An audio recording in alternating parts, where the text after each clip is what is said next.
In the short circuits heats and semi-finals, we've had some fantastic races. But now it's the final, and it's time to wheel out the big guns.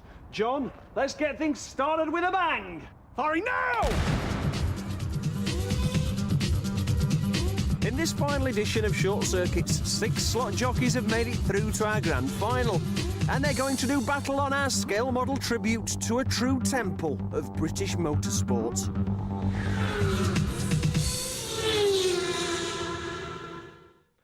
Brands Hatch in Kent was once described by Gerhard Berger as the best circuit in the world. And it's easy to see why. It demands total commitment, bravery, and the confidence of a champion. It's a fitting venue then for the Short Circuits final. Paddock Hill Bend is one of the great corners. Approach blind, it drops away sharply. You must keep your foot in. Get it right, and you'll overtake. Get it wrong, and it's goodnight Vienna. Better to bide your time and go for an outbraking manoeuvre into the Druid's hairpin. But be careful, someone doesn't knock you out of the slot. Out into the woods, and it's ultra fast, and no place for the squeamish. But bravery alone won't get you through the twisting, bumpy Dingle Dell corner, where you mustn't outbrake yourself. You can overtake here, but try too hard, and your dreams of victory will be in tatters. When the racing's done, and the gravel traps have been raked, one driver will be the head honcho of Hatch. But who'll be the Dingle Dell Dipsticks? Today it's the turn of the Top Guns. 6 of the best grace the Short Circuits final. I'd like to just put up a good performance and we'll take it from there. I want it badly. I'm not joking, I want it really badly, so if I lose, don't film me because I'll be running around the car park crying. I really want to win this event. I'm going to go for it. I do really want to win it, or at least get in the top 3. I want it really badly, that's it. I would really, really love to win this. It will only take one thing to win it. I do apologise if I do not win, but my aim is to win. And for anybody else that knows me, Our 6 finalists may look calm on the outside, but scratch the surface and the nerves begin to show.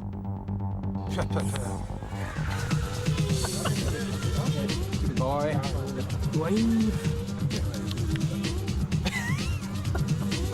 That wasn't very good, that was it? But there's just time for some final reflections before the Short Circuit's Top Guns take to the track. I want everybody to do well, not as well as me. I'll be there to pick up the pieces, so watch out, guys. Because it's a final, I'd like to say really good luck to everyone, and may the best man win. Step away, you old fogies, because the youngsters coming through. Watch your back and never write off the ice, man. There can only be one winner. May the best man win.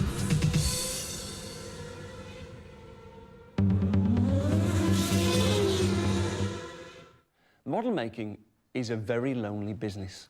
But don't feel sorry for John. He's always making new friends. For example, you may have wondered how we get those fantastic in-car racing shots. Well, it's simple. We have a miniature cameraman. This is Rob, and they tell me he's the best in the business. Isn't that right, Rob? Yep. And John's going to show us... Rob, you've not broken that camera, have you?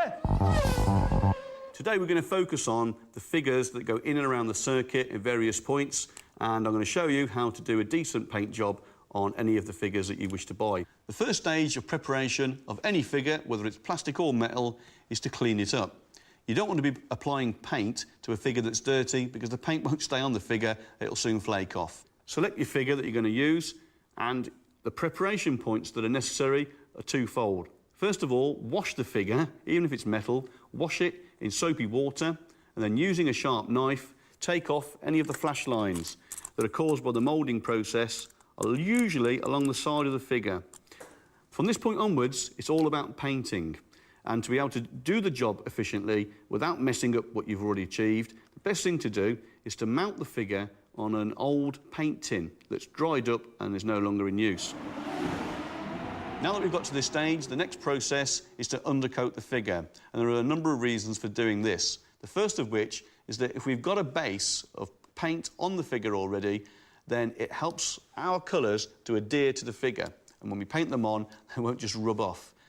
Also, if you undercoat in a dark colour, as I'm about to show you, this has the benefit of showing up all of the creases and folds in the figure. Ooh. Now I can see it really clearly. It's on with the detailed work, starting with the face. Paint the face with a base coat of burnt sienna. Now, not going to completely cover the face of the figure, because the idea of putting down the base colour to start with is to give us the idea of shadow. And now, to finish off the skin flesh tone colour, what we need to do is to highlight the raised areas by adding white to the normal flesh tone. And there's his face. The shaded colour wants to be applied over the whole of the overall that's going to end up being painted yellow. So what should be happening now is you carefully apply the yellow main colour. You're not painting all of the figure with a thin wash, you're just going over the top and just contacting the raised portions of the material of the driver's coveralls. Okay, that's the main areas of the coveralls painted. What we need to do now is to just put on some extra details. To give an impression of the writing that's on there, all we need to do is make a series of little dots. You can even write on the correct lettering for larger sponsors.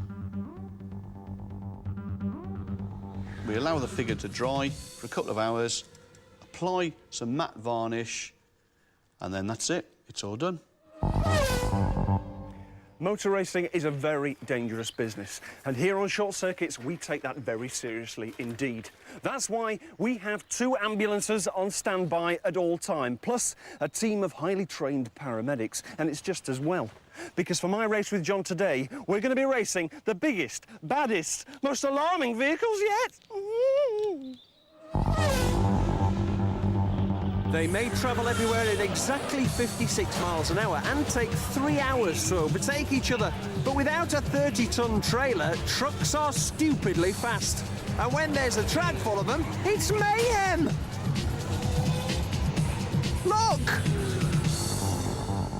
John, it's the final. It's the big one. We're here at Brands Hatch.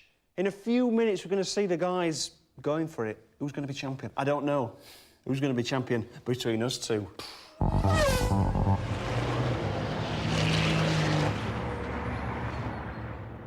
Right. Shall we have a race then? I've got the hang of this. I'll tell you what, we can have a race, but I'm not racing that truck. I've had enough, I have. What? The amount of letters we're going to get, because you're in tears every race, I'm going to guarantee you a win here. Today, I'm going to go a bit special, all right? Going back to my army days, back as a tank commander. Can you guess? I've got something here that's going to go a lot slower than your truck. Oh, you've got a tank! I've got a Sherman tank. A Sherman tank? You're guaranteed a win, all right? What can I say? It's my present to you at the end of the series. Yeah, but you're armed to the teeth. If I get in front of you, you're going to blow me to smithereens. No, if I catch you up here, I'll just drive over you. Did you really wear a hat like that? No. Come on, then. All right, then I'll take you on. Yeah? This is going to be embarrassing. If I beat you now, it's going to be utter humiliation for you.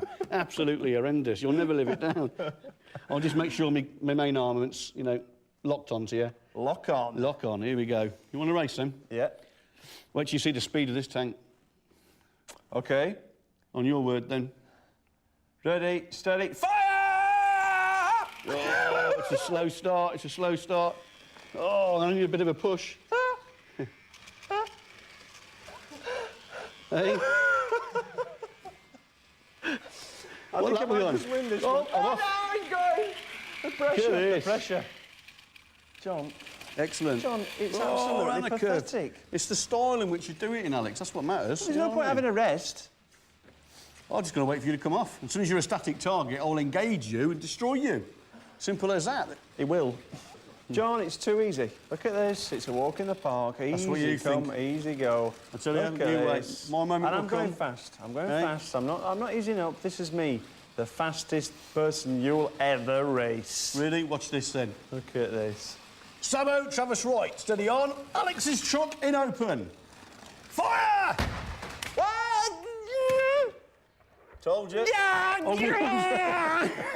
I warned you, didn't I? Eh? You've done it I'll again. tell you what, look. You've done it again. You won't let me win, will you? I will. You are a winner. Here you go. Look, have the medal. Right, and go home and show your mummy. Well done. Beat him. I'll give you that one. Beat him. He cheated. He cheats. I play by the rules. I'm the best. I'm the governor. I'm the new governor! After the break, who'll be the true short circuits champion when the drivers line up for the series grand final?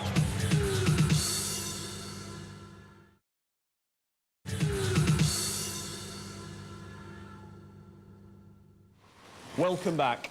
The practice session is well underway and the nerves are beginning to show. The drivers are having real difficulty keeping these cars in the slot. Nerves are taut because qualifying is next, where the drivers race once in each of the 6 lanes and get points according to where they finish. The driver who gets the most points gets first choice of lane for our Grand Series final. This will give him a significant advantage because every track has one easy lane. Our finalists have been through this process twice before, of course, as they sought the opposition earlier in the series. In the first round, we raced on Catalunya. That was quite a difficult circuit, but I mastered it quite easily in the end. A few nerves at the start. Onto the semi. The semi was very tough. The level seemed to go up a notch, and fortunately the main rival bit the dust and it was coasting all the way from there. Ian won in both of his earlier rounds and he's one of the favourites for the final. But after the semi, he was visibly drained by the experience. Will he have the stamina to go all the way? I got to the final by finishing second in my qualifying heat and again finishing second in the semi-final. Richard Welsh has not won in either of his 2 earlier races, but he's a fiercely competitive driver and he certainly can't be discounted as a potential champion. Well, I won my heat. I conquered Killer Mountain, won that event and got through the semis. Steve Jones is Slot's Welsh wizard. He's a canny operator who has a knack of staying out of trouble and then making a late challenge to snatch victory from his rivals. I got to the final. I started off at Watkins Glen. I won the quarterfinals. Canada was in semis. That was difficult. I come second in there, and I'm here now. 16-year-old Richard Green is the young pretender amongst our 6 finalists. He beat his own father to claim victory first time out, but has he got what it takes to become our king of slot? I got to the final through coming 3rd at Killer Mountain and a win at Desolation Valley. And don't let this driver's laid-back style deceive you. Paul Darby, the governor. As his nickname suggests, he likes to take charge when he's out on the track. I got to the final by winning my heat, which was Interlagos, a very challenging circuit, and won my semi-final, which is Montreal, a fast circuit but still tricky in its own respect. Darren is a veteran racer with a fearsome reputation. And the winner was Daz, the Iceman. And he really is a cool customer.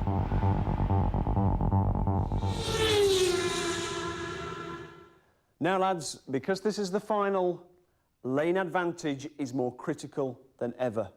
Remember, middle 2, dream come true, but out of 4, the deal is raw. Let the qualifying session commence. The first few heats are almost too tight to call, and in the initial stages, our drivers appear to be evenly matched. But then 3 slot jockeys begin to emerge from the pack to stake an early claim on pole position. After 3 heats, Ian, Steve and Daz are leading. They've all won 1 race and they've all won from lane 4. At the moment, that looks like the one to go for the final. As the session moves into its middle phase, it's vital that all the drivers keep within striking distance of the leading group. Tiny adjustments are made to the cars to try and gain milliseconds on the track, and the tension mounts as the pressure of the occasion begins to take its toll on the performance of the drivers. Only Paul Darby appears immune as he climbs up through the ranks to make a last-minute bid for pole. After 5 qualifying heats, Paul and Steve are leading, but they've got terrible lanes for the final heat. At the other end of the scale, both Richards have had their share of bad luck, but they're mounting a fight back. Which driver will get pole? Let's find out. In the final heat, a mid-track pile-up makes all the difference as all 6 drivers vie for the top slot. Third position with 26 points is Paul.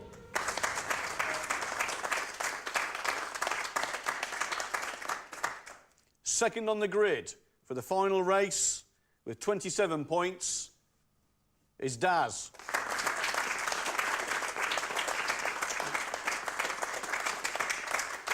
Which means that on pole position with a grand total of 29 points is Steve.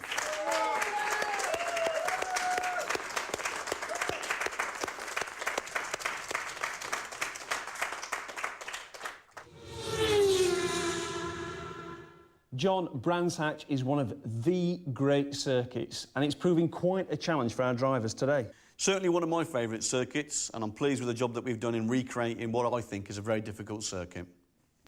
Now, it's challenging at full scale. What makes it challenging as a slot racing circuit? I think it's the fact that although it's a fast circuit, your pattern is disrupted constantly by a lot of these curves. They look quite gentle, and overall most of them are, but there are 2 places in particular that are really nasty. Especially there's one over there over on your left. Dingle Dell Corner. That's the one.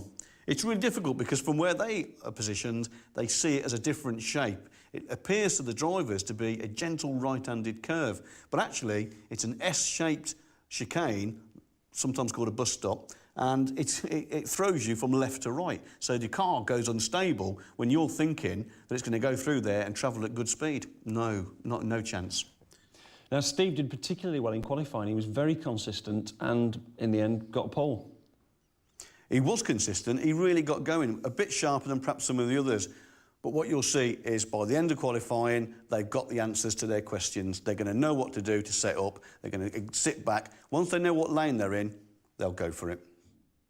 Well, poor old Richard W., he's languishing in that inside lane, and you've got to feel sorry for him because during qualifying he wasn't doing that badly and had a couple of races where he came last because of car problems, because of kitty litter on the track. He must be feeling gutted. Well, basically, I think his plan needs to be to just stay on and hope that some of the guys that go off quicker and faster are going to fall off the track. You know, he's a good racer. He had a few dramas there with litter across the track, you know, and it disrupted his pattern. But he's now got to switch on. He's got to focus, and he's really got to give it everything. This is the final now. You know, these are the best drivers that we could get. I tell you what, John, the standard is noticeably higher, and I think whoever ends up winning on this track will be a worthy champion. Yeah, absolutely. There's no question of that whatsoever. To be honest, you know, who would you choose from this bunch now? Who would you think? OK, predictions for the race. Personally, I think Steve has driven brilliantly through qualifying. He's been very consistent. He's been right on the pace. Hasn't made too many mistakes. I think he's going to be very hard to beat. I think myself, I'm probably looking at somebody like the Iceman or the Governor. They're both very, very good drivers, and they'll come out with a strategy. They will not settle for second and third. They will go out to win this. They want that glory. Well, who will get glory? Let's find out. It's the big one, the short circuits final. 9 circuits, 36 drivers, hundreds of laps, and countless moments of high drama. 6 slot jockeys have battled through to this, the climax of the series. In just 10 laps' time, one of our 6 finalists will hold this trophy aloft and call themselves the first ever Short Circuits World Champion. Good luck, fellas. Marshall's in position. Watch the lights. And this is it, this is the big one. It's Brands Hatch, it's the final of Short Circuits, and immediately it's Paul Darby into the lead. But closely followed is Daz in 4th position, and in blue we've got Ian in 2nd, and in 3rd position it's Red Steve from Wales. But Ian is starting to pull away. He's starting to pull away, and he's gaining on Paul Darby in the 1st position. And Steve's coming back at him, These both want to win it. They don't want Paul to get away too quickly. And they're neck and neck, hammer and tongs. My, oh my, this is a fast race. Look at the speed through the S's. Look at the speed down the straights. These guys are the best in the business, and boy, oh boy, does it show. And it looks like Ian's getting the better of Steve. Oh no! just to the point he was making it stick, just to the point where he was in second place. He stuffed it into the barrier, and Druids, I don't believe it. Now Steve in second place. He's starting to make a charge. You can see he's visibly gaining on Paul Darby in first place. Either of these two guys could be the world champion. Which one's going to be? Who's going to want it more? I don't know. He's there, Paul Darby, one more lap. Daz is in third. Is he making a charge? Daz could get second. Daz is putting the hammer down in the yellow car. He's going to take Steve. Paul Darby wins. Paul Darby is champion. But second place, who's it going to be? No, it's going to be Steve. Unbelievably there, Daz the Iceman. He stuffed it on the final corner. Oh my goodness me. Paul Darby is the champion. In second place, we've got Steve, and in third place, we've got young Richard. What a race! Congratulations, Paul, short circuits world champion. Thank you very much. Led from the front all the way. Were you going out too fast, do you think? Nah, we're back to the old tactics from the early rounds. Start quick, put the pressure on, let the others try and catch me. It works. Was there ever a point where you thought your concentration was going to go and the others were going to get you? Yeah, 2 laps from the end, I think Steve backed off. I knew he'd backed off. I dropped off the pace, and I thought, that's it. I could actually lose it, you know. So can you sum up for us now the experience of short circuits? You're the champion. It's the ultimate test. Yeah, there's a lot of races out there. This is the ultimate test. Yeah. Well done, Paul. All right. Big round of applause for Paul.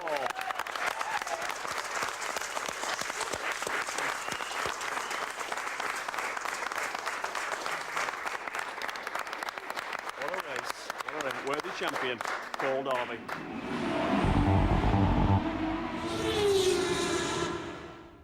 John, we've had some fantastic races on short circuits, but what a humdinger of a final! Saved the best till last. Absolutely superb finish.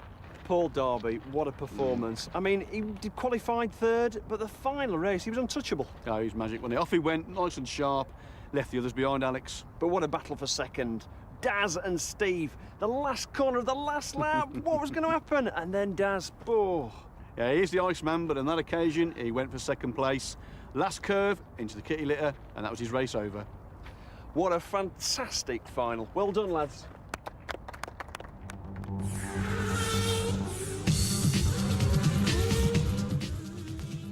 And we're sticking with scaled-down motors after the break, as we find plenty to pick up from the experts and enthusiasts affected by model mania after the break.